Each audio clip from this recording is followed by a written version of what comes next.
What do you mean there's been a cancellation?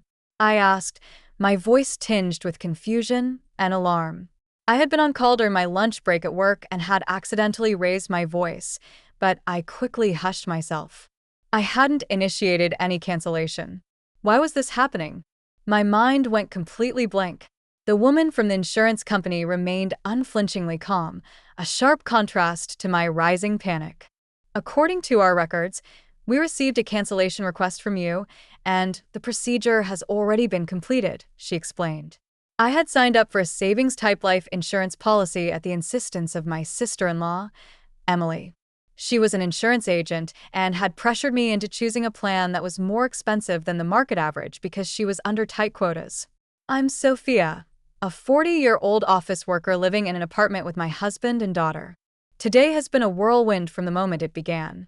As soon as Kevin woke up, he announced he had an overnight business trip and started packing. My daughter, Madison, was in tears, saying, "I can't find my math textbook." Since Madison is only in the first grade, she needs a lot of help, which makes everything feel more chaotic. I wish Kevin could manage his own things without adding to the mess, asking things like, "Where's my travel bag?" or "Where are my new socks?" This year has been particularly tough with Kevin, and the thought of divorce is weighing heavily on me. Why can't you both get ready the day before? I voiced my frustration. Madison apologized earnestly. "Sorry, Mom. I'll be more careful next time." I reassured her, saying, "It's okay. I should have checked with you yesterday. My bad." But with Kevin, it's a different story. Madison is still young. If you had prepared everything in advance, this chaos could have been avoided. Plus, you should have been thoughtful enough to buy new socks for your trip. His cutting remarks really got under my skin. I had no idea about your business trip schedule. Aren't the socks I washed and put in the drawer good enough? I asked. I prefer new socks for my trips, he said. I found his preference odd, but kept my thoughts to myself. His overnight business trips are rare, maybe once every few months, and must have been scheduled well in advance, even if he hadn't mentioned it. If he needed new socks, he should either buy them himself or let me know ahead of time. Seeing Madison's tearful face as she pleaded, "Daddy, Mommy, please stop fighting," I turned to her. "Madison, I'm sorry. It's okay. Let's find your textbook together." Kevin quietly went back to packing while I began searching through the backpack with Madison. As I glanced over at him, I noticed he was packing casual clothes that seemed more suited for a weekend than a business trip. This raised a red flag for me. Could this be another affair? My suspicions were heightened given his past. He had cheated twice before. The first time was right before Madison was born. At that point, I had seriously considered divorce, but Kevin had tearfully apologized and sought intervention from his parents. My mother-in-law begged me, "Please don't divorce my son," while my sister-in-law added, "Please don't abandon my brother." Their pleas made me reconsider my decision. Last year, Kevin cheated again, this time with a girl he met on a dating site. Just like before, Kevin is the type to speak his mind bluntly, and his actions are transparently obvious, even if he thinks he's being discreet. His attempts at secrecy are almost laughable from my perspective. When he was caught, he cried and apologized once more. It was pitiful to see him, usually so arrogant, reduced to tears and sniffling. I told him, "If there's any more trouble, we're definitely getting a divorce." I had him sign the divorce papers, transfer all our savings into my account, and reluctantly forgave him, but my feelings for him had completely vanished. His selfishness, including his lack of involvement with Madison, is unbearable. I consider holding off on the divorce until she's a bit older. In the end, the math textbook was easily found in the backpack, and Madison left cheerfully. I, however, was exhausted from the morning's chaos. With no time to make lunch, I headed to a nearby shop during my break. There, I spotted an ad for the insurance company and remembered that my policy was due to pay out a bonus around this time. Given the high premiums I pay every month, I rely on these small rewards to keep me motivated. I started thinking about what I could buy with the bonus, maybe some new autumn clothes for Madison. Feeling a bit more upbeat, I stopped at the bank to check my statement. To my surprise, not only was there no bonus deposited, but this month's insurance premium hadn't been deducted either. I was initially just puzzled, but remembering the morning's incident with Kevin, a sinking feeling began to grow. I decided to call the insurance company to find out what was going on. It turned out my sister-in-law was off that day, and another representative handled my call. That's how the cancellation issue came to light. According to her, the cancellation payment had already been processed, but I hadn't seen any money in my account. The representative insisted that all the paperwork was in order and that the insurance company had followed the proper procedures. It seemed like they were subtly implying that it wasn't their fault if someone had canceled without the owner's consent. I made it clear once more, I had no intention of canceling the policy. I'll follow up with Emily and my husband, but please verify this on your end as well. I made my point firmly and ended the call. Before I knew it, my lunch break was nearly over, and I found I had neither the time nor the appetite to eat the lunch I had bought, as other concerns were weighing on me. I informed my boss that I needed to leave early and quickly wrapped up my remaining tasks, leaving the office ahead of schedule. I immediately called Kevin. If he was genuinely on a business trip and occupied, there was nothing I could do. Sophia, why are you calling? I'm at work, Kevin answered after a few rings, his voice sounding irritated. However, I could hear lively music in the background. It was absurd that he thought he could avoid getting caught. Sorry to bother you, but my life insurance was canceled without my knowledge, and there's no record of any cancellation payment. Do you know anything about this? I'm considering contacting the police, as it might be a scam. Calling the police? It was me, Kevin admitted. I had suspected that Kevin and Emily were behind this, so when I hinted at involving the authorities, he quickly confessed, clearly taken aback. Although I had suspected him, my frustration was now boiling over. So it was you? Where's the cancellation payment then? I used it to help Mom out, Kevin replied. Help out? Did something happen to your mother that she suddenly needed money? No. She just mentioned she wanted to go on a family trip for once. A trip? I was stunned by his unexpected response. You canceled my life insurance for that? To fund a trip? Was the business trip just a cover? Yeah, I'm the beneficiary, so you can't really complain, right? We're staying at a luxurious hotel. I'm in the lobby right now, and you wouldn't believe the size of the chandelier here, he said, as if he thought it was acceptable since he got caught. I thought as Kevin bragged excitedly. What's with this attitude? I have plenty of complaints. Why cancel the insurance without telling me? I've been paying the premiums out of my own salary. You should be able to cover your own trip expenses. It's so annoying, Kevin replied. But it's the money I get if something happened to you, right? So it's my money.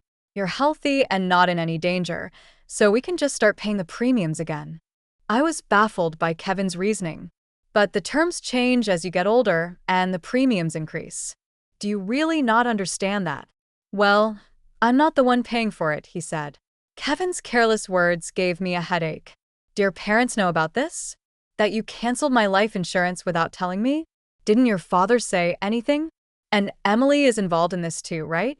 You and Emily forged my signature, didn't you? Yeah, Mom and Dad were actually happy about it. They thought it was a good idea. It's your fault for holding on to all our money. I just wanted to enjoy myself for once. It's no big deal. We're on a family trip and everyone's happy. That family includes your parents and Emily, right? Why aren't Madison and I included? Aren't we your family too? Insurance is meant for emergencies, and it's better not to use it. Shouldn't you have discussed this with me first? If you wanted to use it for a trip, you would have said no anyway. You and Madison are always together. It's fine for me to spend time with my real family once in a while. Plus, Emily was planning to sign you up for a new life insurance policy, so it's a win-win for you guys, maybe. I can't believe you're not embarrassed to make excuses like a child, claiming you didn't tell me, because you knew I'd object. That's exactly why I didn't tell you. You always get angry. It's so frustrating. If you're going to keep nagging, maybe I should just get a divorce. You wouldn't have agreed anyway, Kevin said, sounding unusually bold, as if being at a tourist spot had given him false courage. Understood. I replied before hanging up the phone. Be prepared. I'm going to make sure Kevin and his family face the consequences, I muttered to myself. My patience had worn thin. Kevin took me for granted, knowing I'd always forgiven him despite my threats of divorce. I used to think my in-laws were decent people, even though Emily pressured me into an expensive life insurance policy. I believed she wasn't malicious, but decent people don't secretly cancel their daughter-in-law's life insurance and use the money for themselves. Like husband, like family. I'm cutting ties with all of them. I went straight to visit the lawyer, carrying the divorce papers Kevin had filled out as a sort of talisman. I filed for divorce immediately and then picked up Madison from after-school care. On our way home, I gently explained the situation to her. She was initially surprised, but she understood after I took the time to explain everything carefully. When we got home, she asked, "So Daddy isn't coming home anymore?" "He won't be home tonight because he's staying somewhere else. We're getting divorced, so we'll be living apart. There's still a lot to sort out," I answered her cautiously, unsure of her full intent. "Then let's start cleaning up now, quickly," she said. "What's wrong? But we're separated from Dad, right?" "Mom, you don't have to cry anymore. I hate it when Dad makes you upset." "Madison, did you always tell us to stop fighting because you were worried about me being sad?" "Of course." I had planned to avoid divorce for Madison's sake, but it seemed she had been holding back her true feelings all along. She intervened in our arguments because she was worried about me. "Daddy never plays with me, even on his days off. When I try to talk to him, he just says, 'Be quiet, go away,' like this morning.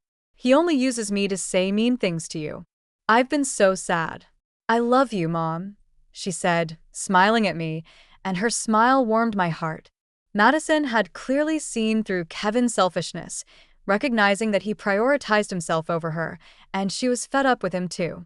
Discovering Madison's true feelings in this way was heart-wrenching and brought tears to my eyes. "I understand. I'm sorry for putting you through such difficult times, Madison. From now on, it will be just the two of us, but I promise to take good care of you. I love you so much." Yay! Madison's joy filled me with determination. I vowed never to let her feel sad again. While Madison worked on her homework beside me, I busied myself with tasks like consulting a lawyer and researching real estate agents and moving companies. I then reached out to my parents. When I explained the situation, they responded, "Come back home right away. This way, Madison won't have to change schools." My father also offered to borrow a truck from a friend to help us move our things in the morning. I notified the landlord, the school, and the families in Madison's commuting group that we would be relocating to my parents' house, and briefly explained the situation. I planned to handle the school's detailed paperwork later and call my workplace to request a day off for tomorrow. I wanted to complete most of the tasks before Kevin returned the next day. My parents arrived, and we quickly moved our belongings to their home. By the time Kevin got back, everything was settled except for his things, which were still in the apartment. I left a note that read, "We are divorced. We are strangers now," and left the apartment. I imagined Kevin's shock at finding us gone and felt a wave of relief and satisfaction. The smooth preparation for this divorce was thanks to the research I'd done during Kevin's previous affair. I had warned him, "Next time, there will be no discussion. We're getting divorced," and we had agreed that I would retain custody and all marital assets. With that in mind, Madison and I began our new life at my parents' home.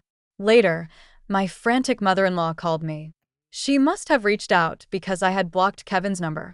Knowing Kevin's tendency to cry easily despite his bravado, I imagined he was probably sobbing away. "What are you thinking?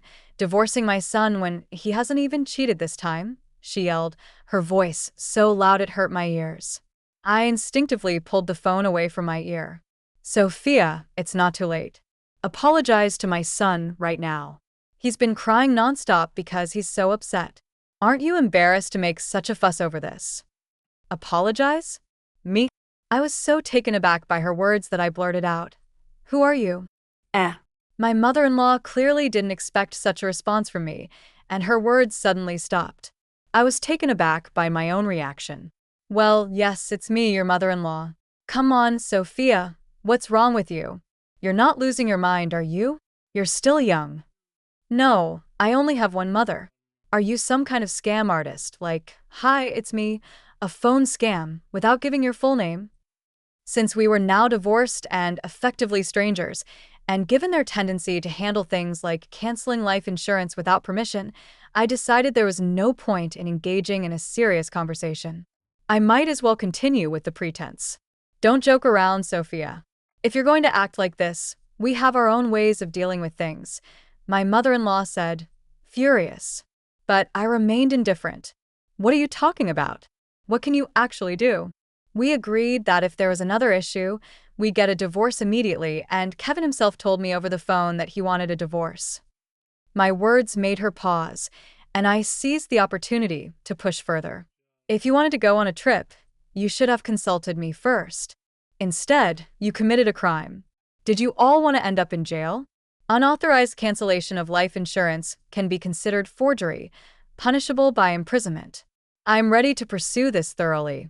I hadn't heard of any financial troubles in Kevin's family, so their actions seemed like a reckless decision. But that was precisely why I couldn't forgive them. What? Wait a minute. We can't be criminals. Please, I'm sorry. Let's talk, my mother-in-law said, shocked by the mention of possible imprisonment. Her tone shifted abruptly, but it was too late. I hung up the phone and blocked my in-laws' numbers. Later, I learned that Kevin was so stunned by the divorce that he quit his job and became a recluse. As for the life insurance issue, we resolved it through an out-of-court settlement for insurance disputes. My sister-in-law was dismissed from the insurance company, which made minor news. My in-laws became the subject of neighborhood gossip and faced criticism from relatives for their poor judgment and shameful actions, leading to their social isolation. With both Kevin and my sister-in-law out of work, they seem to be struggling financially. Meanwhile, Madison and I are enjoying a happy and free life at my parents' home. Despite the difficulties that caused my daughter, I am committed to raising her with all the love and care she deserves from now on.